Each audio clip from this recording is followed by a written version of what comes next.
Hello, this is Mike Oliver with another SOA Guiding Principle. Verify that services satisfy business requirements and goals. Now this is almost a no-brainer. Everybody knows that when you build something, you build it to satisfy business requirements and goals. But why is this a guiding principle for SOA? Well, you don't want to step into the services trap. Services are not the answer to everything. I know that sounds peculiar to a service-oriented architect, but it's true. Just like in object-oriented programming, and I'm old enough to have been around when that first started, you don't necessarily want to make an object for everything. You don't want to have subclasses of subclasses of subclasses just because you can. And so the same thing is true for services. When you take a solution that you're designing and you look at the available services in the inventory, which is part of the initial vetting and the initial analysis, and then you look at the methods that you might need and the potential choices of either creating a service or creating a method within a service, that's where the trap comes. So when do you not want to create a service? Well, if that service is something that's going to be shared and reused and accessed by a number of different things, that's a positive. That's a reason to do it. But if it's completely isolated, then that's not a reason to do it.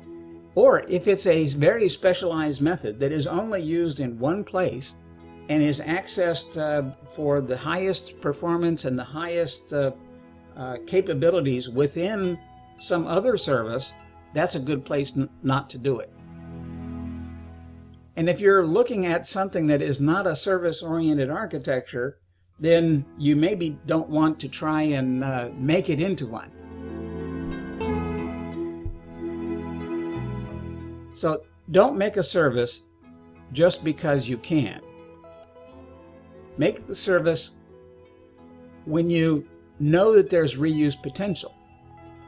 You may not know today what that reuse might be, but if you're building something that the business tells you, yeah, maybe down the road we're going to do this, or this solution is likely to change, or maybe you want something that is going to be more autonomous because it doesn't want to impact on other services, that's when you make it a service. So the whole idea is that you don't build a service just because you can. Build a service because building a service satisfies a business requirement today and tomorrow. So here's some examples. If you have a potential service that is only used in a composition, it's only part of a composite service, and because of that, it's never going to be used independently, that's when you probably don't want to make it a service. You probably want to make it a method or a node or a processor within an existing service, or maybe modify an existing service to add that capability. Or when you build the new service, you add that capability to that service. If you have a service that is initially going to be used within a composite service, but it could be used in more than one composite service down the road, that's a good place to make it a reusable service. And if the future use is unknown, if there's any chance at all that you want to use a service down the road, then you want to make it a reusable service.